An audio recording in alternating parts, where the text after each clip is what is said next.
樱庭润子是一名见习讲师，他所在的英语绘画学校招收不同年龄层的学生，学生们个个都是有钱人。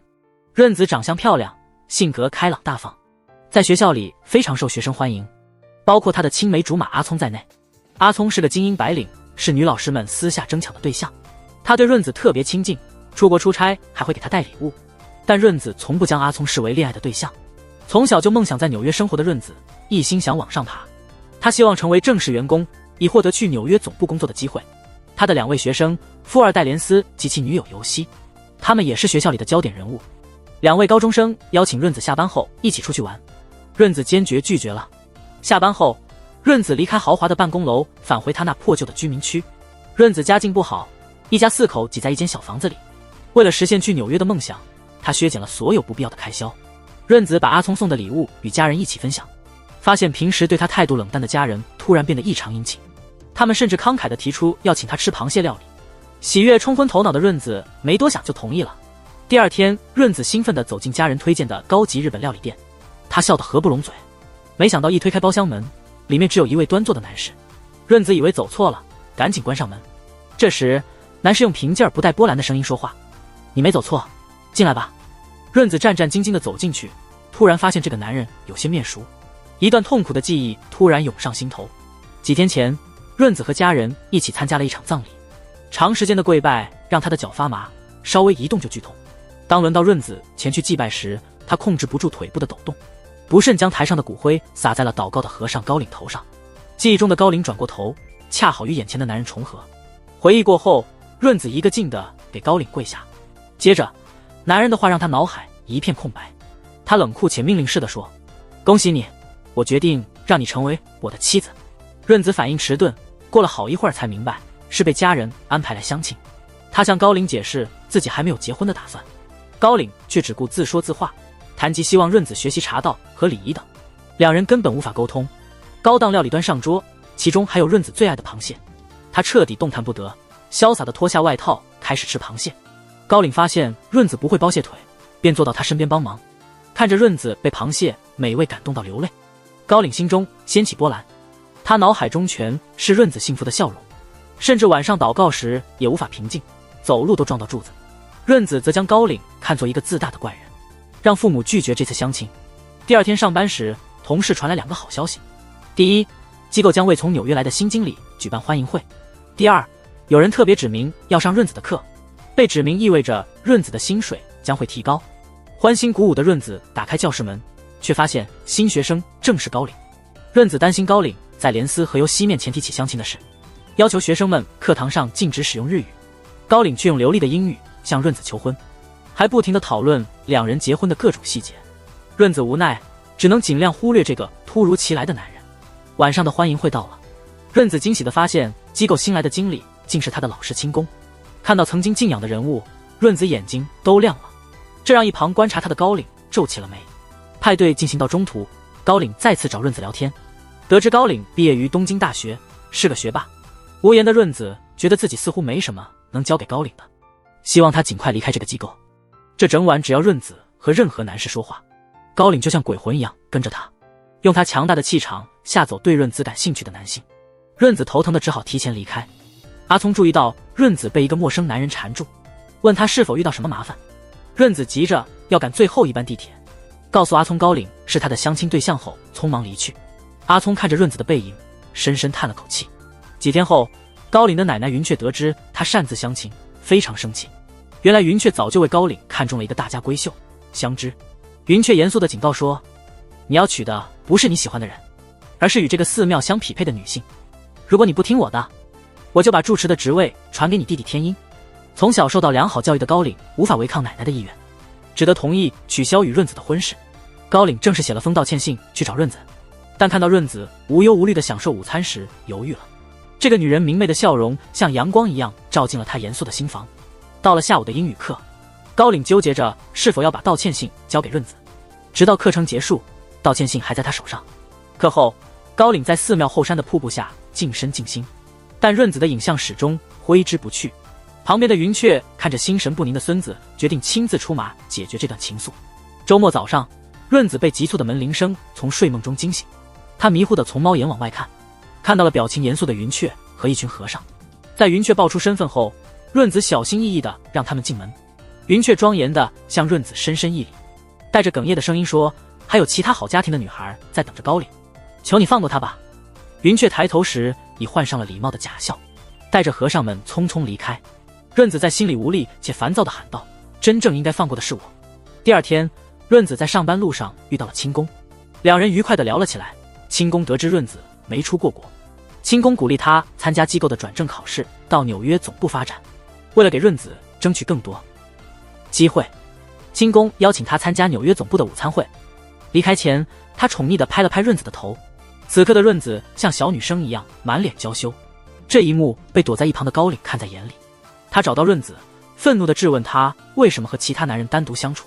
润子正想跟他争论云雀来闹事的事情，两人互不相让，根本不听对方说话。最后，润子无力地请求：“求你以后除了上课，不要再跟我有任何关系。”高岭从未被如此厌恶，受打击的他回到了寺庙，选择接受了云雀安排的相亲。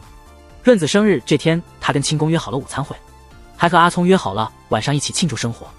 这本该是快乐美好的一天，没想到一大早，润子收到了学生的投诉。虽然是对方无理取闹，润子还是大老远的赶去对方的别墅道歉。三个大妈作为学生，对着身为老师的润子评头论足，几乎要把他贬到地里去。润子忍气吞声的道完歉，因为不慎摔跤，错过了回程的大巴。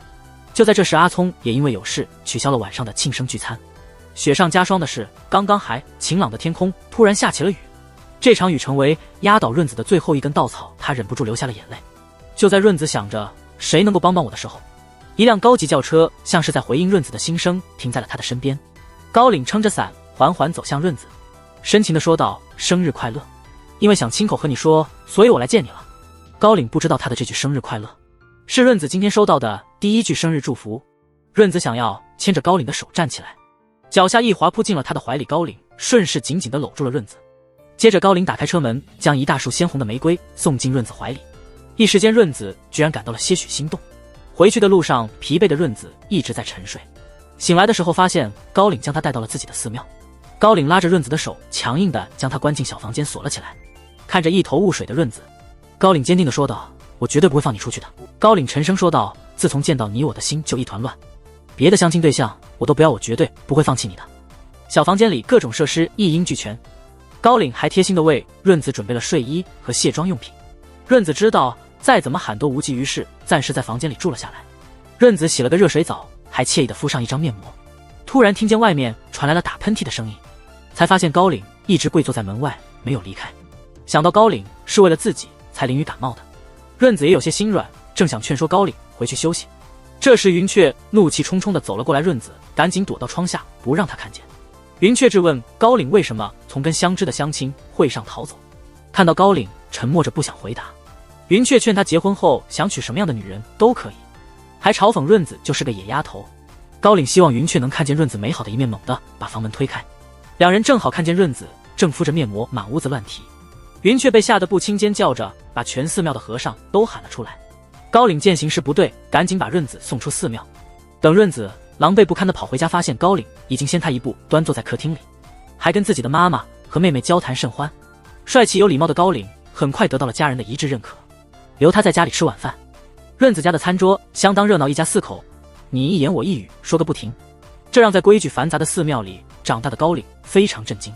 这时云雀也追到了润子家，他阴阳怪气地夸奖润子是个知书达理的女孩。润子家人完全听不懂他的话外音，还在那里洋洋得意。接着云雀皮笑肉不笑地邀请润子到寺庙里进行新娘修行。听到云雀这样说，高岭和润子的家人都欣喜若狂，直接替润子答应了下来。紧接着一群和尚涌入润子家，直接把润子的行李搬到了寺庙。失联了一整晚的润子终于在第二天与清宫取得了联系。清宫把一份只有总经理特别推荐才能参加的考试申请书交给了润子，只要通过了这场考试，润子就能实现一直以来的梦想，调到纽约去工作。润子高兴极了，但他的美好心情在看到守在下班路上的高岭时消失殆尽。得知润子要参加转正考试，高岭霸道地说道：“我不许你去纽约。”润子当然不可能放弃来之不易的机会，无奈之下，高岭率先做出让步。他向润子许诺，如果润子在经过1周的新娘修行之后还不想嫁给他他从此不再纠缠润子。润子再三确定高岭不会食言之后，无奈地答应了他的请求。新娘修行的第一天，润子早上5点就得起来学习各种家务和礼仪，但煮饭、缝纫、打扫，她一样都做不好。看着云雀面色铁青的样子，润子不禁感到羞愧和沮丧。高岭感谢云雀能够接受润子，云雀则冷冷地表态，等润子学会全部的家务和礼仪，他才会把润子看作新娘候补。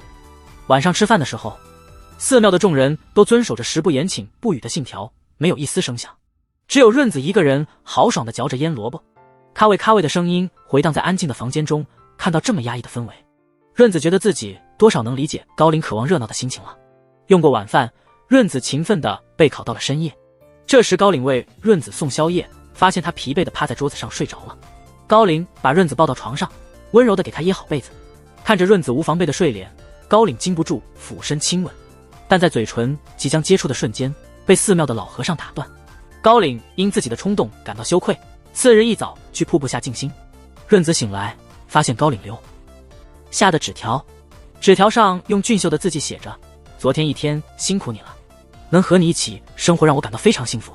受到纸条鼓舞的润子决心振作起来。润子的开朗不服输的性格渐渐影响了寺庙里的人，大家不知不觉中开始亲近他。这样，润子开始了寺庙与工作间的轮转生活。生活虽忙碌但充实。第4天修行结束后，高岭送润子上班，他无法忍受内心的自责，向润子坦白了偷亲未遂的事，让润子哭笑不得。高岭一直送润子进公司，不断叮嘱他下班后要立刻回寺庙。这一幕被润子的女同事小茶看到，小茶意图挑拨，赶紧给阿聪打电话告状。云雀认为不能让润子继续搅乱寺庙风气，于是也把香枝接到寺庙来修行。香枝举止流露出大小姐的气质，做任何家务都非常完美，连英语也很擅长，让润子感到自愧不如。那天下课，高岭想给润子一些生活上的建议，润子因备考拒绝了他。高岭有些不解，他的出发点是为了润子好。润子烦躁地回答：你这种不按自己心意就不罢休的态度，和你奶奶一样。高岭离开后，润子留在公司备考。阿聪突然出现，将他拉进旁边的教室，问润子为何住在和尚家，是不是忘了去纽约的梦想。此刻润子接到了妹妹的求助电话。润子的妹妹宁宁当天下午在街上遇到润子的学生尤西和连斯，尤西立刻认出宁宁是润子的妹妹，热情地邀请她一起去派对。宁宁到了派对，羞涩的她很快吸引了不良青年的注意，结果被不良青年骗去了 KTV。 润子接到电话后急忙赶去救妹妹。不良青年见到润子不仅没害怕，反而起了歹意。危急时刻，高岭突然出现，将2个流氓推开。高岭为保护润子被流氓围殴，幸亏尤西和连斯及时赶到，化解了危机。回到寺庙，润子看着不顾一切保护自己的高岭，心里感到一阵温暖，对高岭一直以来的照顾表示感谢。修行的最后一天，云雀严肃地对润子说：你不适合做这个寺庙的新娘，请回吧。润子本来也没想留在寺庙，但真要离开时，心里还是有些依依不舍。离开寺庙后，润子去参加关键的转正考试，在考官面前表现得自信而优雅。尽管尽力了，润子最终还是未能通过考试。失意的润子坐在公园的长椅上，这时高岭出现了。高岭蹲在尽力微笑的润子面前，深情地说：在我面前不用掩饰，想哭就哭吧。高岭亲手给润子穿上一双漂亮的高跟鞋，这是对努力了1周的润子的奖赏。润子眼中泛起泪花，哭着问：你怎么总能在我最落魄时出现，总是那么好对我？高岭正色回答：因为我喜欢你。那一刻，阳光正好，微风轻拂树叶，润子心中忽然升起一个念头：我可能也喜欢上这个人了。晚上，润子返回寺庙收拾东西，高岭看着那本翻得破旧的参考书，感叹润子真的很努力。润子感叹自己付出了这么多努力，结果仍然没有通过。下一秒，高岭的话让润子感觉心都要冷了。高岭面无表情地说：其实你是第1名，是我请董事不让你通过，因为我实在是舍不得你。润子震惊地坐倒在地，难以置信自己的人生被高岭操控。他失魂落魄地问：你就这么不在乎我的感受吗？高岭没说话，只是紧紧抱住润子。润子猛地推开他，绝望地喊道：我这辈子绝不会喜欢你，我永远也不会原谅你。润子头也不回地离开了寺庙。这些天与高岭的点滴在他的脑海中闪过。润子觉得自己之前对高岭产生好感真是太愚蠢了。润子用吃来化解悲痛，在同事聚餐上大吃特吃。周围的同事察觉到润子的异常，他们没有明说，只是陪他一起喝酒。清宫告诉润子，今年万圣节派对的筹备工作要交给他，派对还将有来自纽约总部的人参加，这是润子展示自己的一个绝佳机会。听完后，润子高兴地跟同事畅饮起来。与此同时，阿聪因为润子搬进高岭家而感到生气，他郁闷地在酒吧里借酒浇愁。爱慕阿聪的心机女小茶发现他在卖醉，他抓住机会，趁阿聪喝醉了和他一夜情。润子喝得烂醉如泥，被女同事百惠接回家过夜。第二天，宿醉的润子醒来，头痛欲裂。他在屋子里乱爬时，不小心撞到了百惠的书柜，几十本 BL 漫画从书柜上落了下来。百惠在公司里一直是温柔端庄的形象，实际上她是个腐女，她一直隐藏自己对腐文化的热爱。百惠本来以为自己的小众爱好会遭到润子的鄙视，结果润子却意外地对 BL 感兴趣，仿佛打开了新世界的大门。借助漫画，两人的关系忽然变得亲近。百惠关切地询问润子近期是否遇到了什么麻烦，润子把自己和高岭的事情告诉了百惠。百惠得知后义愤填膺，非常生气。看到高岭在公司门口等润子，手里还捧着一大束花，百惠冲上去想给润子讨个说法，但润子不想再和他有任何瓜葛，拉着百惠转身就走。那一整天，润子对高岭视若无睹，只有在上英语课时，高岭才能找机会和润子说话。高岭告诉润子，他带来的花束代表赎罪，但润子不打算接受他的道歉。下课后直接离开了教室。润子回到公司大厅时，正好看到阿聪和小茶在争执。小茶看到润子，立刻紧紧抓住阿聪的胳膊，向润子示威，但润子根本不在意阿聪与谁交往，还笑着祝福他们。阿聪急忙追上润子解释，留下小茶一个人生气。润子回到家后，家人八卦地围着他询问与高岭的事情。润子斩钉截铁地回答，我绝对不会和高岭结婚。虽然润子这样说，但他独自一人在房间里时，心里不由自主地想起了高岭的面容。他本想丢掉高岭送的那双高跟鞋，一了百了。经过一番思考，最终还是决定留下了那双鞋。此时的高岭因思念润子而无心进食，他默默地坐在餐桌前，一言不发，似乎在这样的沉默中对着天空抗议着什么。夜深了，高岭呆呆地跪在润子曾经住过的房间前，在那里回忆着与润子的每一个小细节。见此情形，高岭的备选新娘香枝只能无奈地叹息。第二天，高岭带着礼物又去润子的公司找他，结果徒劳无功。润子的同事亚瑟见状，出于同情，便邀请高岭到公司楼下的餐厅，教他追女孩的方式。经验丰富的亚瑟得意地说，安慰女生就是要亲她抱她，然后夸她可爱。正巧这时润子和清宫经过餐厅，润子误以为高岭在骚扰同事，生气地责怪了他一顿。高岭拿着自己亲手制作的便当向润子道歉，但润子一句话也没听，气呼呼地走了。回到公司后，清宫看到润子显得有些心神不宁，他邀请润子一起吃午饭，两人共享饭团。清宫突然从口袋里掏出一个小蛋糕，逗得润子开怀大笑。看到润子终于笑了，清宫也松了口气。对他而言，润子的笑容比什么都重要。接下来的几日，润子忙于准备万圣节派对，高岭则每天如一日的带着礼物守在润子公司楼下。他的真诚感动了路边的商贩们，纷纷给他出主意，但润子始终不肯多看高岭一眼。当天晚上，润子留在公司为派对做最后准备。他注意到墙上挂着许多可爱的小螃蟹装饰，正在好奇这是谁的点子。这时清宫突然拉着他进了一间教室，让他与在里面等着的高岭好好谈一谈。面对这样反复的骚扰，润子忍无可忍了。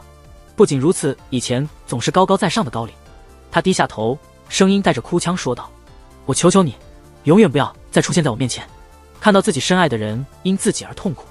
高岭缓缓回答，我明白了。高岭失魂落魄地离开了公司。这时清宫终于忍不住告诉润子真相，其实让润子落榜的人不是高岭，而是云雀。云雀因为讨厌润子，他利用自己的人脉和英语机构的高管关系，干扰了润子的考试结果。为了避免润子和奶奶发生争执，高岭将奶奶所做的事情全部揽到了自己身上。以前总是高高在上的高岭，还多次低声下气地请求高层让润子重新参加考试。公司墙上的螃蟹装饰都是高岭亲手折的，只因为润子喜欢螃蟹。润子知道自己误会了高岭，却不知道如何向他道歉。他决定忙完万圣节派对后再去解决与高岭的问题。转眼到了派对那天，润子正在招呼老师和学生们。这时高岭寺庙的小和尚突然闯进公司，大声向润子求救。原来高岭觉得自己不配留在润子身边，决定割断尘缘，归隐山林，永远离开润子和家人。无论香枝和其他和尚如何挽留，高岭都坚持自己的决定。云雀也是，宁可自己的孙子归隐山林，也不接受润子。就在高岭打算离开寺庙时，润子匆匆赶到，阻止了高岭。他突然大喊：“我不允许你擅自离开！”这语气和霸道总裁高岭简直一模一样。高岭被润子的话语触动，深情地对他说：“你的一举一动都很可爱。”话音刚落，高岭紧紧抱住润子，再次向他求婚。高岭俯身准备吻润子，却被他一掌推开。润子虽然不让高岭吻他，但带着他参加了万圣派对。他们带着螃蟹和驯鹿的头套一同出场，引来了一片大笑。高岭只因与润子稍微靠近一些，居然已经想好了将来孩子的名字。润子警告他不要得寸进尺，他傲娇地说：“我们可以先从朋友开始。”见两人你一言我一语，感情明显升温。亚瑟侧头问清宫是否会嫉妒高岭，清宫尴尬地笑着，强调自己与润子不是那种关系，但他此刻的眼神却不经意流露出深情。这时润子的学生游戏靠近，似乎有话要说。正当他犹豫不决时，被突然冲过来的阿聪打断。阿聪情绪激动，一把润子从派对中拉开，然后不顾一切地吻了下去。派对后，高岭送润子回家，他对润子被强吻一事耿耿于怀，连番抱怨阿聪无耻。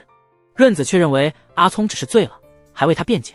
他有些烦躁地说：“我们还只是朋友，你别太过介意。”旁边的润爸润妈听到这话，乐呵呵地强调自己当年也是从朋友变恋人，甚至在一夜之间就有了润子。润子对父母的露骨话语吓得目瞪口呆。高岭灵光一闪，似乎有了新想法，回到寺庙向云雀和众和尚提出在寺庙开设民宿，提升寺庙的知名度。云雀起初不同意，因为寺庙下周有重要的法事。高岭再三保证能够照顾好两边，云雀这才勉强同意。获得同意后，高岭邀润子来民宿过夜，却遭到拒绝，因此高岭只能利用英语机构的影响力，强迫润子参加民宿体验。没办法，润子只好带着朋友百惠一起体验民宿生活。妇女百惠看到寺庙中的男性互动，激动得几乎要流口水了。高岭原本以为云雀不在，他可以好招待润子几天，没想到云雀提前回了寺庙，他只好带着润子和百惠偷偷从玄关下面溜到客房。高岭带润子来到他以前住过的房间，还说要借鉴润爸和润妈一起过夜来创造结婚的机会。这时安排住在别处的百惠一脸惊慌地冲了进来，他后面跟着也在英语机构工作的花花公子亚瑟。原来亚瑟一直对伪装成冰山美人的百惠感兴趣，他也参加了这次民宿体验。民宿体验正式开始，三人在高岭监督下学习书法。亚瑟感谢高岭让他和百惠住在同一个房间。润子和百惠立刻惊讶地瞪着高岭，强调两人想住在一起。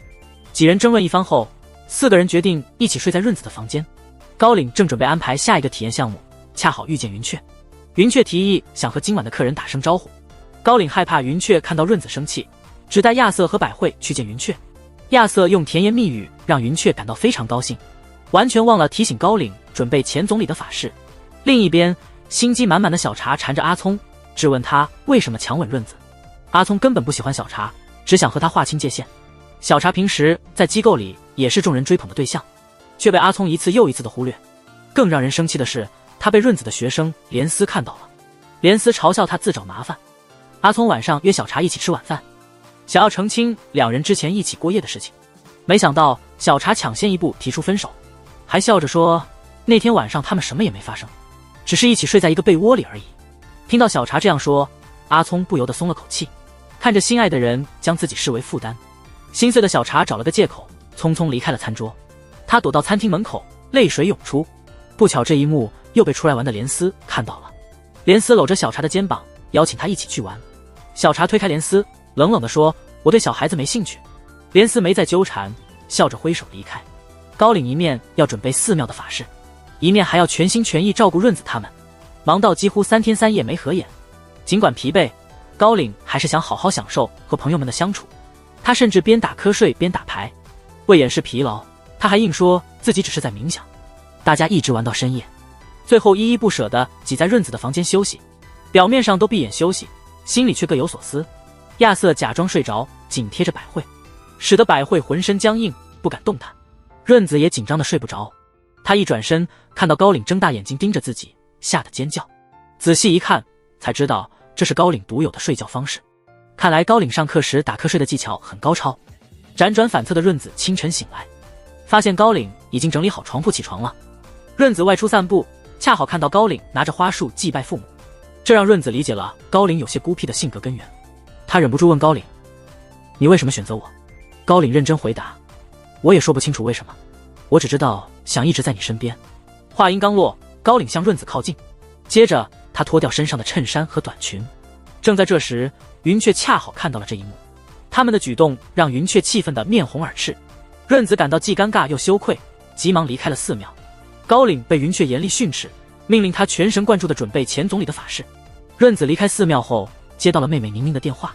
宁宁告诉润子，她和游戏最近都联系不上了，她请求润子帮忙去看看游戏。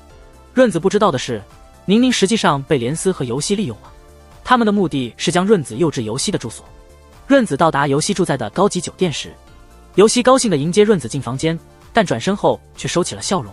让润子感到奇怪的是，游戏突然露出一头男孩似的短发，然后他脱下了身上的衬衫和短裙，以原本的男孩模样出现在润子面前。这时游戏沉声说道：“我是男生，我非常喜欢你，我不想把你让给别人。”此时高岭从百惠那里得知润子去看望游戏了，他立刻放下所有事情，急忙赶去救润子。原来高岭从第一眼就看出游戏是男生。高岭焦急地敲响酒店房门时，看到润子安然无恙地站在自己面前，游戏则在一角哭泣。看来稚嫩的游戏最终还是没有对润子采取行动。高岭语重心长地对游戏说：“我能理解你看到喜欢的人被亲吻而感到不甘心，但作为男人，经历这种痛苦是成长必经的过程。”游戏并不打算理会高岭，只是抽泣着问润子是否讨厌他，直到润子温柔地抚摸他的头，说不会，他才露出笑容。结果高岭吃起了高中生的醋，又开始不停地纠缠润子，还趁机对润子使用撩妹神器壁咚。第二天，润子得知昨晚还精神奕奕的高岭突然生病了，想到是因为照顾自己过于劳累才生病的高岭，润子决定去探望高岭。这时阿聪拦住润子，想向他解释上次的强吻事件。润子只是笑着打发了阿聪，没有给他留下告白的机会。正好清宫看到了这尴尬的场面，于是邀请阿聪一起去酒吧聊聊。阿聪向清宫透露自己从大学时就开始喜欢润子，但他现在开始考虑是否该放弃。这几天清宫也在翻看自己和润子曾经互寄的明信片，发现自己实际上一直都很喜欢润子。清宫鼓励阿聪要勇敢面对自己对润子的感情，不要等到失去了才后悔。同时润子带着一束花去看望高岭，他无意中听到云雀在向寺庙的住持抱怨，责怪高岭因为同时要管理民宿和准备法事而身体受累。润子悄悄溜进高岭的房间，看到他生病的样子，感到非常自责。虚弱的高岭请求润子握住他的手，因为单是润子握着手，高岭就觉得精神好多了。一直在旁边照顾高岭的新娘后不相知看到这一幕，只得黯然退出房间。高岭勉强挤出笑容对润子说：“这是我第一次和朋友一起玩耍和睡觉，谢谢你带给我这些快乐。”听到润子愿意为自己做些力所能及的事情，高岭立刻激动地表示想吃润子亲手做的料理。表达完自己的愿望后，高岭靠在润子的膝盖上沉沉入睡。在半梦半醒中，高岭还喃喃自语：“我想和你结婚，成为你的家人，我喜欢你。”第二天，润子醒来时发现高岭已经起床准备去主持法事，他身穿庄严的袈裟，对润子露出了开心的笑容。润子被他这种积极的态度感染，也忍不住开心地笑了。在高岭的主持下，法事进行得非常顺利，润子心满意足地离开了寺庙。突然他接到了一个可能改变命运的电话，清宫约润子在英语机构的顶楼见面，向他提出了一个爆炸性的问题：“你愿意和我一起回纽约吗？”润子边回想着清宫的邀请，一边回想着清宫当年作为他的老师的情景。润子曾经暗恋过这位温柔又风趣的老师，但因为清宫被调到纽约总部，这份情感也就悄无声息地结束了。现在有机会与清宫重续前缘，润子不禁傻笑起来。回忆完，润子发现高岭正悠闲地坐在自家客厅里，并且已经和自己的家人相处得很好。高岭告诉润子，他是来履行之前的承诺的。这时润子才想起自己曾在高岭生病时答应过和他约会。高岭自说自话地表示，他通过关心得知星期天上午是他们约会的吉时。润子的家人立刻开始起哄，给高岭出了许多约会建议，他们完全不理会润子的抗议。第二天上班时，同事告诉润子，他从今天开始要兼任商务英语课的老师。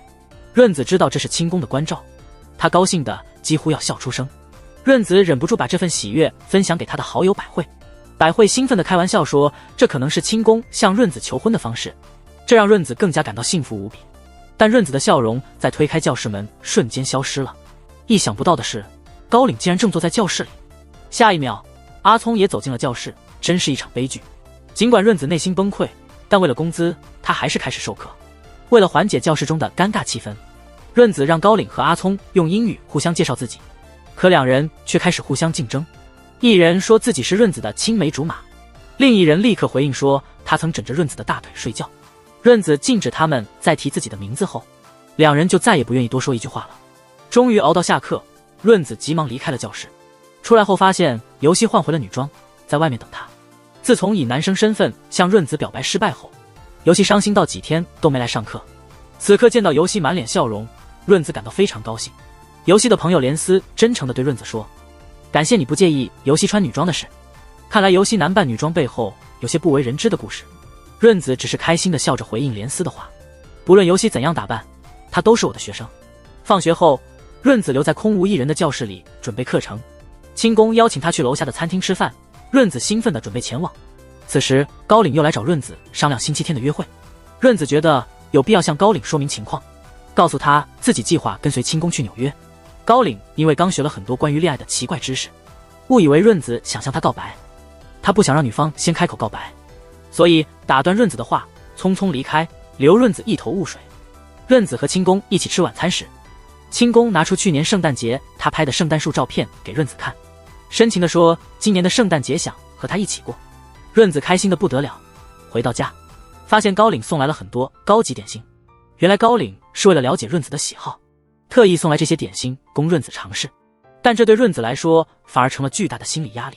润子烦躁地让家人把点心退回去，并再次向家人强调自己不可能和高岭交往。第二天课后，润子想和高岭把事情说清楚，高岭误以为润子想要告白，用各种理由推脱了他。阿聪抓住机会邀请润子共进晚餐，同时把一直想送但未送出的生日礼物交给了润子。爱慕阿聪的小茶看到这一幕，默默地在一边伤心。对小茶有好感的连思再次邀请他一起出去玩，被小茶冷淡地拒绝了。另一边，百惠到处找人陪他参加 cosplay 大会，一直在暗中关注他的花公子亚瑟主动要求成为他的搭档。为了追求百惠，亚瑟开始收敛风流本性，将所有时间都投入到学习二次元文化中。他知道百惠喜欢的是声优，故意用磁性的声音在百惠耳边说话，让百惠听得心醉神迷。大会结束后，两人在公园里坐下休息。亚瑟模仿百惠最喜欢的角色，逗得他开心不已。百惠意识到自己暴露了腐女本性，赶忙向亚瑟道歉。亚瑟不仅不介意，还温柔地说，和你在一起我非常开心。就在两人即将接吻时，高岭突然出现打断了他们。经询问得知高岭为了筹备一场浪漫的约会，在商店街到处踩点做准备。亚瑟和百惠被高岭的深情所感动，第二天工作时向润子报告了这件事。听完后，润子感到既头痛又无奈。在安排完约会流程后，高岭又和几个和尚一起讨论当天便当的菜单。看着高岭这般用心和投入，为他的新娘候选香枝感到非常沮丧。香枝气冲冲地来到公司找润子，质问润子是否真的打算和高岭结婚。在得到否定答案后，香枝眼眶立刻泛红，感觉自己输得彻底。但对手似乎根本未将这场竞争放在心上，他含泪向润子求助，请求润子不要再用模棱两可的态度伤害高岭。润子带着内疚回到家，发现高岭送来了一份详尽的约会计划。润子感到苦涩，却不忍心泼冷水打击热情的高岭，最终没有明说拒绝。润子的母亲看不过去高岭的深情，请求女儿和高岭约会。润子无奈，只得勉为其难地答应。第二天清晨，高岭严肃认真地换上了祖传的袈裟，他提前7小时到达游乐园等待润子。润子下午还在公司磨蹭，他无奈不情愿地出发去约会。这时清宫带来一位外国高层，请润子帮忙照看高层的孩子。想到这可能是争取高层好感的机会，润子立刻答应了。润子因工作脱不开身，打电话让妹妹宁宁去游乐园告诉高岭，她因加班无法赴约。高岭等了很久，一直担心润子出事，知道润子在加班后松了口气，他告诉宁宁自己会继续等待。宁宁见高岭坚持不走，也留了下来。云雀得知孙子在寒风中苦等，心疼不已，带着一群和尚来游乐园劝高岭回家。高岭没有被奶奶说服，但担心宁宁吹风着凉，决定先送这位未来的小姨子回家。这时润子好不容易等到了那些熊孩子的家长，跟清宫一起去了他和一对同性恋情侣合租的公寓。单独在一起时，清宫情深地问：如果我帮你实现梦想，你愿不愿意和我一起走？话音刚落，清宫就把润子紧紧抱在怀里。在暗恋对象的怀抱中，润子给出了肯定的回应。就在两人准备接吻的瞬间，清宫的室友突然敲门，打断了这一浪漫瞬间。为了消除尴尬，清宫找借口去拿红酒，离开了房间。润子在房间内四处看看，意外发现了清宫的婚纱照和戒指。发现这些后，润子高兴的心情一落千丈。他找了个借口匆匆离开。在回家的路上，润子为自己的天真和愚蠢流泪。他走到了空无一人的游乐园，凝视着旋转木马发呆。突然，润子看到一个孤独地站在寒风中的身影。他走过去，发现是一直在等他的高岭。原来高岭送宁宁回家后，又回到了游乐园等他。虽然本来是润子爽约，高岭却向他道歉：对不起，好不容易等到你了，但现在已经不能约会了。润子有些错愕，忍不住问了一直等他的高岭是否生他的气。高岭真诚地说：只要能等你，即使是等待也感到幸福。想到自己为了一个已婚男人而放鸽子给高岭，润子心中充满了愧疚。高岭紧紧抱住情绪失控的润子，反复在润子耳边说：我喜欢你，我喜欢你的一切。高岭的话语安抚了润子破碎的心。润子下意识握住了高岭的手，第一次从心底接受了高岭。想要寻求安慰的润子把高岭带到了酒店，拉着高岭一起倒在床上。他们互相凝视，眼中充满暧昧的情绪。润子躺在床上，闭上眼睛等待高岭的吻。高岭突然停下，苦涩地问润子是否真的喜欢他。看到润子沉默不语，高岭转过身，背对着心爱的女人。他坚定地对润子说道：我会把这个吻珍藏起来，等到你真心爱上我的那天。润子知道自己对不起高岭，一个人失魂落魄地回到家里。结果第二天一早醒来，发现高岭已经坐在自己家大厅里。润子既羞愧又窘迫，不敢直视高岭的眼睛。润爸和润妈告诉女儿，他们打算请高岭到家里筹办润子奶奶的法事。看这架势，润爸和润妈俨然已把高岭视为家里的一员。润子上班时，小茶告诉他有一对同事要在机构里举办婚礼，打算请润子担任婚礼的司仪。润子高兴地答应下来，却发现自己的司仪搭档竟是清宫。现在的润子一见到清宫就感觉尴尬，工作时总是刻意避开他。此刻，清宫因润子的冷淡和疏离感到苦恼。他发现房间里的抽屉照片被翻动过，这才意识到润子发现了自己已经结婚的事实。百惠注意到润子情绪低落，私下找他谈心。润子告诉百惠自己可能成了第三者，但他又没有勇气去找清宫询问真相。没有恋爱经验的百惠不知道如何帮助润子，只好聊起 BL 漫画的话题来分散他的注意力。这天晚上，高岭又来润子家蹭晚饭。润爸拿出许多以前拍的视频给高岭看。看着电视里年幼可爱的润子，高岭突发奇想，决定从今以后继续记录润子的成长。一根筋的高岭一向说到做到，第二天就举着摄像机跟在润子身后，把他的一举一动都记录下来，连上课的时候都不停拍摄。有了高岭这个守护的跟屁虫，清宫根本没机会好好跟润子解释，只好拜托亚瑟帮忙想办法。亚瑟又找来了百惠帮忙。润子约百惠去洗浴中心放松一下。百惠本想帮清宫解释，但看到润子一脸放松，最终还是没忍心说出口，不想破坏润子的好心情。亚瑟想缓解高岭和清宫之间的尴尬，约他们去澡堂谈心。但这两个情敌见面更是火上浇油，谁也不愿意先开口。比赛谁能在热水里待得更久，高岭泡到几乎昏头，结果跑去润子家让润子照顾，润子责怪他太孩子气，但高岭坚称这是关于男人面子的大事，还得意地告诉润子自己泡澡赢了。深夜，润子发现高岭津津有味地看着他小时候的视频。润子调侃高岭和自己奶奶很像，脸上总是没什么表情。高岭不解，觉得自己在润子面前已经笑得很频繁了。润子凑过去仔细观察高岭的表情，高岭发现两人之间的距离不知不觉的太近了，忙找借口赶紧离开润子。润子注意到高岭的头发长得快遮住眼睛了，用自己的发夹帮他别起刘海。高岭趁机扑进润子怀里撒娇。润子看着电视里一家三口其乐融融的画面，想到高岭小时候没父母的陪伴，他看了一整晚的视频。第二天早上，寺庙的钱住持来润子家做客，润子这才知道钱住持和润爸是好朋友。正因为了解润子家的家庭氛围，钱住持才会放心的把像亲儿子一样的高岭交给润子。钱住持大加赞扬，让润子开心不已。但他接下来的话让润子心情一落千丈。钱住持透露，高岭以前很受女生欢迎，大学时期交过几个不同类型的女朋友。润子心情不好，上课时故意找高岭的麻烦，让他用英语向自己道歉了好几次。下课后，高岭小心翼翼地问润子是不是哪里得罪他了。润子心里吃醋，却没明说，气冲冲地赶走了高岭。阿聪看到润子和高岭亲密无间，指责润子言行不一，之前还说不想跟高岭有瓜葛，现在却和他纠缠不清。润子气头上，反讽阿聪自己和小茶关系暧昧，还来管他，还有闲心来管别人的事情。阿聪悻悻地离开教室，看到小茶在门外等他。几天的反思后，小茶明白他和阿聪没可能，但他还是含泪勇敢地向阿聪坦白了自己的感情。对这段感情，暗恋润子的阿聪只能带着歉意说声谢谢和对不起。小茶彻底放下阿聪后，感觉心情大好。他约之前老是勾搭他的连斯出来吃饭，连斯打扮得很帅，却被小茶带到一家简朴的拉面店。富二代连斯从未尝过这样的平民美食，起初很挑剔，但尝了一口后觉得非常美味。看着连斯一直装成熟的脸上，终于露出符合年龄的表情，小茶也对他笑了。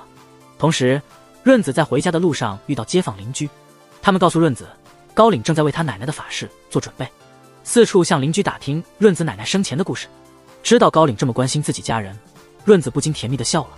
此时，高岭正被他一直不愿理会的香枝紧紧拉住，香枝依偎在高岭身上，哭着问为什么不能是我。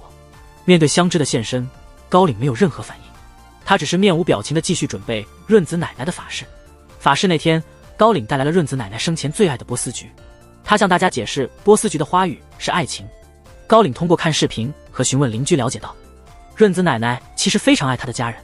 她对着镜头不苟言笑，但每当拍摄心爱的孙女时，她总会在镜头后面留下欢快的笑声。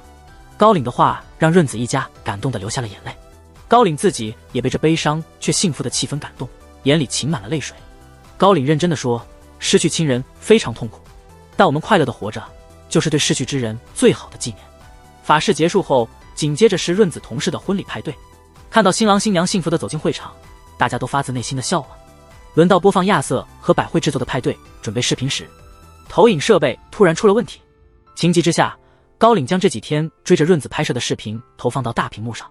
由于同事们都喜欢和润子亲近，镜头里记录了大家一起筹备婚礼的许多画面。当派对气氛再次热烈时，新娘手中的捧花飞向台下，正好落入润子怀里。婚礼派对完美结束，大家高兴的合影留念。在新郎新娘致辞时，润子和高岭都忍不住相视一笑。润子突然笑着对高岭说，其实这几天我一直在暗自介意你的前任们，但我现在放心了，他们肯定都没见过你现在的笑容。润子说完便伸出手和高岭十指紧扣。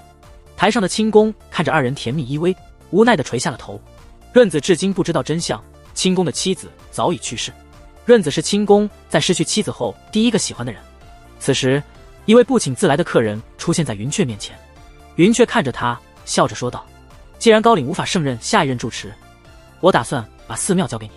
此刻正沉浸在幸福中的高岭和润子并不知情，这是暴风雨来临前的最后宁静。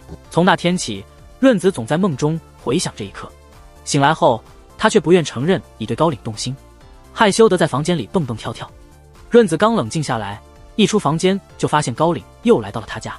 高岭将两人在派对上牵手的照片打印了2000张，还计划将这些照片制成明信片，在婚礼上分发。高岭还在幻想着婚后要和润子庆祝他们的第一次相遇，上课、打牌等128个纪念日。此时，高岭得知润子的妹妹宁宁即将过生日，他立刻主动承担起宁宁生日派对的筹备工作。一个工作日的下午，一位可疑男子出现在润子的机构。男子一见润子便直冲过来，吓得润子不轻。男子傲慢地说，你就是润子吗？看起来很普通啊。说完，他还伸出手来摸润子的脸。幸好高岭及时赶到，阻止了男子的举动。接下来两人的对话震惊了整个机构的人。这个举止随意的男人竟是高岭多年未见的亲弟弟天音。高岭对润子解释，天音从小被送到京都的寺庙生活，天音这次是被奶奶云雀突然召回的。他回到寺庙后与云雀发生了争执，对高岭失望透顶的云雀想让天音继承寺庙，但天音并不想承担这份责任，因为这么多年来云雀对他几乎没有关心过，现在却突然要把这么重的寺庙责任推给他。强势的云雀对他的反对毫不在意，一本正经地强调天音必须听从他的命令。表面上天音对云雀无可奈何，但私下里似乎在策划些什么。这天下课后，宁宁来到润子的机构找游戏和连丝玩耍。高岭趁机向大家展示了他精心准备的生日派对流程。润子和宁宁得知高岭计划请 Lady Gaga 和艾薇儿来派对上表演，震惊的下巴都快掉下来。润子这才想起高岭拥有私人飞机，是个超级富豪。润子不想大张旗鼓地引起轰动，急忙让高岭取消邀请明星，建议只邀请一些亲朋好友，在家庭聚会中庆祝就好。自从小茶彻底放下阿聪后，他与润子的关系变得更加亲密。注意到润子最近总在躲避清宫，他责备润子说：“你不能总是和高岭在一起，还让清宫等着，这样很不好。这样做就是在耍清宫，这是不负责任的行为。”润子意识到自己不能再这样逃避，他决定要和清宫明确界限。润子找到清宫，为这些天的躲避向他道歉，并向清宫坦白自己曾经的感情。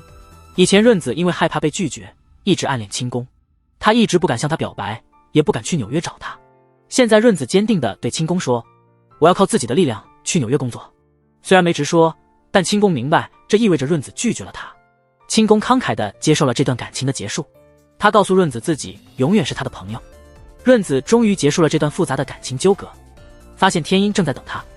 天音邀请润子去楼下的餐厅吃饭，随意地问润子是否准备好成为寺庙的新娘，然后告诉润子，如果与即将成为住持的高岭结婚，将意味着他不能再追求时尚，也不能出国旅行，并且由于云雀不喜欢润子，将来肯定会处处针对他。说完这些让人担忧的话，天音笑着说他这是为润子好，让润子好好考虑与高岭的关系。被天音这么一说，润子感到非常心烦。平时总喜欢赖在润子家的高岭，今天却不知去向。润子在床上辗转反侧，无法入睡，最后索性起床借酒浇愁，嘴里还不停抱怨平时他总是不请自来，而我想见他的时候他却不出现。喝醉后的润子迷迷糊糊地睡着了，梦中赤裸上身的高岭趴在他床头，给润子一个甜蜜的早安吻。润子从床上摔了下来，这才发现自己做了个和高岭有关的春梦，害羞得满地打滚。高岭那天下午邀请润子一起给宁宁挑选生日礼物，大手大脚的他直接包下了一整家名牌女装店。润子面对这些美丽的洋装，不知道选哪一件好。高岭提议将衣架上的所有衣服全买下来送给宁宁。看着高岭挥霍如土的样子，润子更感觉到自己和他来自不同世界。润子不忍心看高岭这样浪费，最终只挑了一件连衣裙。买完礼物后，润子和高岭排队去吃一家有名的拉面店。排队时，高岭突然严肃地问润子之前是否去过清宫的家。看到润子点头，高岭立刻气得跳脚，责怪润子不自重。他愤怒地说：“你不知道你的魅力有多大吗？男人都会轻易地被你吸引。”两人的争吵引来周围人群的围观，尴尬的润子恨不得有个地洞钻进去。高岭回到寺庙后，天音提议和他下棋。这时天音问高岭，如果要在寺庙和润子之间选择，他会怎么做？高岭霸气地回答：“小孩子才做选择，我两个都要。”天音突然恶狠狠地说：“你就不怕我对奶奶做什么？”说完这狠话，天音又立刻露出笑嘻嘻的表情，表示自己不想继承寺庙，所以一定会支持高岭成为住持。宁宁生日那天早上，老住持正在帮高岭向云雀求情。从小高岭就接受严格的教育，为了成为住持，他甚至放弃了很多普通人的幸福。这时候天音也来帮哥哥说话。其实云雀也希望高岭能继承寺庙，他告诉他们，如果高岭今晚8点回寺庙求他，他就把住持的位置让给高岭。天音立刻自告奋勇要去通知高岭，但他最后没有把这个消息告诉高岭。晚上大家在润子家里热闹地为宁宁庆祝生日，玩得尽兴后，润子突然把大家送去了 KTV， 只留下他和高岭在家里收拾。关了灯后，润子从身后拿出一块小蛋糕。原来今天下午润子查学员资料时意外发现，高岭和宁宁竟然同天生日。虽然为高岭庆祝已经来不及，但润子还是想表达自己的心意。高岭被这份意外的惊喜感动，他愣住了，说自己10多年没过生日了。高岭失去双亲后的第一个生日，云雀和老住持为他举办了盛大的生日派对，但那时高岭没得到想要的礼物，他只希望父母能回到他身边，于是告诉云雀自己不想再过生日。从那以后，生日对高岭就成了个悲伤的日子。但现在润子为他庆祝，他感到非常幸福。高岭忍不住流下了幸福的泪水。润子回想起和高岭的所有回忆，也流泪了，他也哭了起来。这一刻，润子意识到自己真的喜欢上了高岭。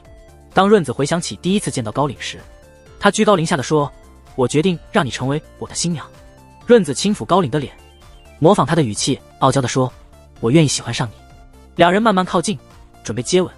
这时润爸和润妈突然闯进门，打断了他们。这大概是男女主角大结局前不能接吻的魔咒。云雀在寺庙里等不到高岭，对老住持冷笑说：“我已经了解高岭的心意了，决定把寺庙传给天鹰。”高岭兴奋地蹦蹦跳跳回到寺庙，震惊地看到天鹰已经穿上了住持的袈裟。天鹰带着得意的笑容对高岭说：“哥哥，我要抢走你的一切。”兄弟间的争夺战就要开始了。上回说到润子帮高岭庆生后，两人正式成为情侣。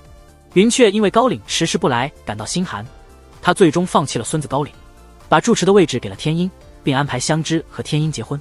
高岭回到寺庙，发现住持的位置已被天鹰占据，无家可归的他只好回到润子家。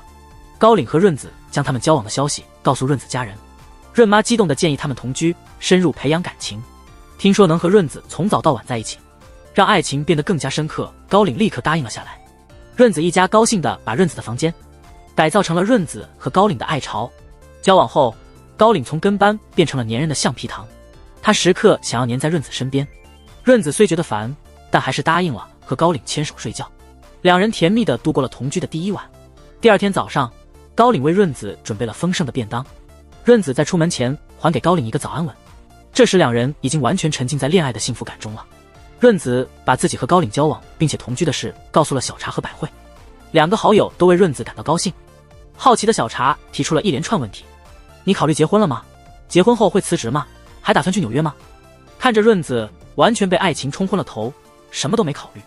小茶郑重其事地提醒他，嫁入寺庙意味着要遵守很多复杂的礼仪和处理繁重家务，希望你能做好心理准备。被忽视的天鹰得知高岭要回寺庙见云雀，生怕云雀改变主意，特意阻止他们见面。高岭见不到云雀，只好求助于老住持。老住持告诉高岭，云雀只是一时气愤，建议高岭暂时留在润子家，其他事他会处理。香枝突然跑来扑进高岭怀里，哭着说她喜欢高岭，不想嫁给天鹰。高岭冷淡地推开香枝，淡定地说他已经和润子在一起了。香枝流下了心碎的眼泪。润子回家后发现自己的房间已被高岭布置成婚房，房间里到处都是他们的合影。当时高岭正在帮润爸搓背，高岭不知道自己即将面临一场大风波。后来润子发现高岭的袈裟上有口红印，愤怒地召开了家庭会议，逼问高岭口红印是谁留下的。高岭诚实地回答，解释说是中午回寺庙时不小心沾上的。润子得知高岭见了香枝，气愤不已，愤怒地宣布要和高岭结束同居。润妈回想起润爸以前的类似经历，竟然对过去的事情感到嫉妒，和润子一起把高岭和润爸赶出家门。不过润子不久后又让高岭回来了，他还是没有完全原谅高岭，只好紧紧抱着润子，严肃地说如果润子不原谅他，他就不会松手。两人在打闹中情愫渐生，相互吻了起来。没想到又一次被润爸打断，原来润妈生气回娘家了。看来女人在爱情这方面真的是记仇能力爆表啊。第二天早晨，寺庙中的和尚们发现天鹰正在接待一些房地产商，和尚们猜测天鹰可能想卖掉寺庙，急忙通知老住持联络高岭。尽管天鹰之前挑拨了高岭和云雀的关系，现在他又在策划对寺庙不利的事，但高岭总觉得弟弟只是一时被嫉妒蒙蔽了双眼。高岭赶到寺庙与天鹰对峙，告诉天鹰自己绝不会放弃润子和寺庙。这时云雀带领一群和尚气势汹汹地冲进了润子的工作场所。云雀愤怒地对润子说，你和高岭不是一个世界的人，我这辈子都不会接受你，请和高岭分手吧。云雀离开后，润子失落地躲在教室里。清宫本来想去安慰润子，没想到润子接到了宁宁的电话。润子得知润爸急诊住院，匆忙赶往医院。到了医院才发现润爸只是长了个痔疮，因为宁宁和润妈都在照顾住院的润爸，晚上就成了润子和高岭的独处时间。吃晚饭时，润子发现高岭居然是第一次吃泡面，他不禁回想起云雀的话，你和高岭不是一个世界的人。失落的润子慢慢地将头靠在高岭的肩上。就在两人即将亲吻时，微波炉的定时器突然响了。被打断的润子苦笑着说，是不是命中注定我们不能在一起啊？高岭紧紧抱着他，坚定地回答，无论是神还是佛，都会支持我们在一起的。高岭的话让润子感到非常安心，两人紧紧拥抱。在寺庙这边，无论是云雀还是香枝都对天鹰视而不见。天鹰忍不住问香枝，你真的那么喜欢我哥吗？得到肯定的回答后，天鹰恶狠狠地说，我会夺走哥哥的一切，然后将其毁灭。话音刚落，天音就强吻了香枝。下一秒，香枝含泪给了天音一个耳光。香枝哭着跑走后，天音的脸上并没有一丝笑意。第二天早上，清宫到医院看望润爸，意外遇到了高岭。他们找了个地方聊天。清宫得知高岭打算与润子结婚，清宫坚定地说：“润子为了和你在一起，放弃了与我同行去纽约。如果你让他不幸福，我会不顾一切把他夺回。”老住持终于忍不住找到润子，向他透露了近来发生的所有事情。老住持亲眼见证了高岭为了寺庙献出了他的青春，为了保护高岭的一切努力不付诸东流，老住持不得不低头求润子和高岭分手，因为只要润子离开，云雀就会回心转意，让高岭重新担任住持。晚上，高岭回家发现润子满脸忧虑地等着他。润子质问高岭为何隐瞒被云雀逐出寺庙的事，高岭解释说他不想让润子担心。润子苦涩地说：“老住持和云雀都来找过我。”高岭仿佛能读懂润子的心，抢先表态说：“我绝不和你分手，绝对不会。”这一瞬间，润子心中波澜起伏，他含泪说：“我不想让你离开这个充满回忆的寺庙，但我真的很喜欢你，不想和你分开。”高岭将泪眼婆娑的润子紧紧抱在怀里。就在两人即将接吻的瞬间，门铃突然响起，来人竟是天音。天音将几份文件扔在桌上，脸带嬉皮笑脸地告诉高岭，他打算拆除寺庙，改建成一栋大楼。高岭愤怒地追问天音的真实目的。天音收起笑容，沉声说：“这是对你的报复。”这一刻，天音这颗定时炸弹终于爆炸，他成了润子和高岭爱情道路上的又一个障碍。天音获得住持之位，为了报复，他打算拆除寺庙，建造大楼。润子为了得到云雀的认可，决定放弃自己的梦想。那天上班，润子递交了辞职信，决定成为寺庙的新娘。同事们得知润子要离开，都非常不舍。百惠甚至伤心到差点晕倒。回家后，润子把自己辞职和即将结婚的消息告诉邻居和家人，大家纷纷祝福他们。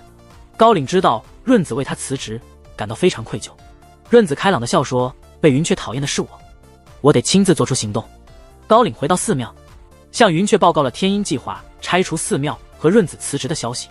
云雀冷笑说：“你以为我不知道吗？原来云雀本来就不打算真的把住持之位传给天音，才会让天音胡作非为。”对于润子辞职的事，云雀冷冷地表示，不管润子做什么，他都不会接受润子成为寺庙的新娘。如果高岭想成为住持，就必须和香枝结婚，否则他会找别人继承寺庙。高岭失望地回到润子家，告诉他云雀的坚决态度。润子早就预料到云雀不会轻易改变主意，他坚定地对高岭说：“我们明天一起去求云雀同意吧，婚姻需要双方共同努力。”第二天早上，润子和高岭一起去寺庙，云雀命令和尚们撒盐，把他们轰出去。天音看着高岭和润子的狼狈样，嘲笑他们不自量力。被天音嘲讽，润子反而更有斗志，他下定决心必须让云雀认可自己。接下来几天，润子和高岭坚持不懈地在云雀外出办事的路上等候，恳求云雀批准他们的婚事。为了让在寒风中等待的润子感觉好些，高岭变成了哆啦 A 梦，从袖子里拿出各种小玩意儿给润子。有爱人陪伴，等待似乎也不再那么漫长。但云雀的心好像铁一样，对他们的努力毫不在意。没有办法，润子只好当众向云雀下跪。当润子抬起头来，看到的是云雀那张既冷漠又带笑的表情，润子不由得吞了口唾沫。他意识到自己的难日子即将开始。果不其然，云雀完全像对待下人一样对待润子，让润子累到腰酸背痛腿抽筋。看到润子这样，高岭非常心疼，他对润子提出私奔的建议。但润子温柔地搂着高岭的颈说：“我一定会让你成为住持。”经过一周地狱般的生活，润子终于迎来了期待已久的假期。润子脸上的愉悦表情让高岭更觉得对不起他。在休息日，润子第一件事就是回到机构，去看望他曾经的同事和学生们。虽然只离开了一周，但教室里的一切都让润子感到怀念。清宫知道润子回来了，特意告诉他自己即将被调回纽约总部的消息。清宫握着润子的手，深情地说：“只要你需要我，我就会从纽约飞回来陪伴你。”清宫离开后，亚瑟和百惠告诉润子清宫刻意隐瞒的真相。5年前，清宫刚结婚不久，妻子便去世了。从那以后，清宫的心就闭塞了，直到遇到润子。遇到润子之后，他的心才又重新有了活力。现在的润子已决心与高岭共度余生，他与清宫之间注定是一段美好的遗憾。在机构逗留的时间太长了，不小心忘了回寺庙的时间，结果被云雀严厉斥责。尽管还没到做晚饭的时间，云雀故意让香枝提前准备好饭菜，以此羞辱润子。面对云雀明显的针对，润子只能硬着头皮忍受。打电话给家人时，润子没有抱怨一句，只是静静地听着家人的声音，眼泪默默地滑落。寒冷的冬天，润子天还没亮就得起床打扫和做饭，还要经常忍受云雀的冷嘲热讽。云雀甚至吝啬的不肯给出一个明确讨厌润子的理由，只是咬牙切齿地表示自己永远不会接受润子。看到连站着都能睡着的润子，高岭渐渐明白了真相。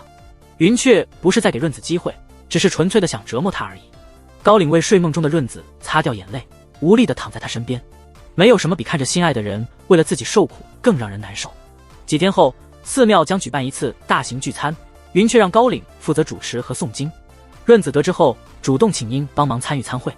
没想到平时对润子不满的云雀竟然爽快地同意了他的请求。高岭告诉润子，云雀一定在策划着什么，但润子全心全意想在云雀面前表现出色，没有将高岭的话放在心上。参会当天，润子特意穿上了奶奶生前留下的和服，却被云雀嘲笑说看起来古板，没有品味。在参会中，初入佛门的润子完全不是天生丽质的香枝的对手，在客人的有意无意的嘲笑和排挤中，润子手忙脚乱地给客人上菜，不小心将热汤洒在一位夫人的和服上，参会因此变得乱糟糟的。润子因出丑被迫留下来清理和服，这时他终于忍不住流下了委屈的泪水。高岭发现润子不见了，立刻放下诵经的工作来陪他。润子觉得自己成了高岭的负担，心情更加沉重。高岭紧紧抱住润子，温柔地说，你不是绊脚石，是你教会我爱的意义，让我学会了用心。高岭因离开岗位，由天鹰代替他继续诵经。云雀听完天鹰的诵经，更确信他不适合做主持。云雀带着假笑对天鹰说，你还需要再磨练一下。这让天鹰感到愤怒。他目送亲奶奶离开，脸上的表情在黑暗中难以捉摸。同事们正在准备为润子举行送别会，清宫打电话来询问润子何时有空。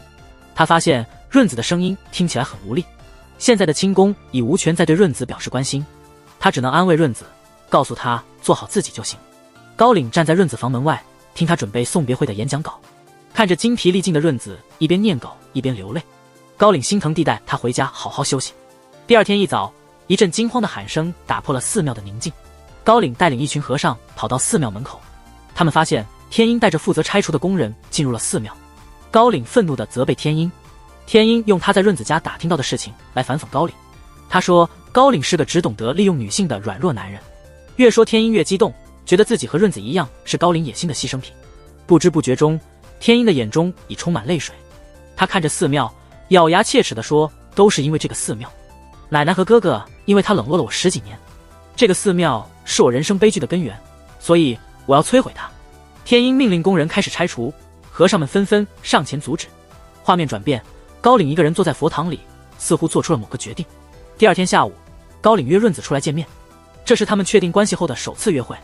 润子特意穿了高岭送的高跟鞋，只见高岭面无表情地说，我很失望，开始讨厌你了，我们分手吧。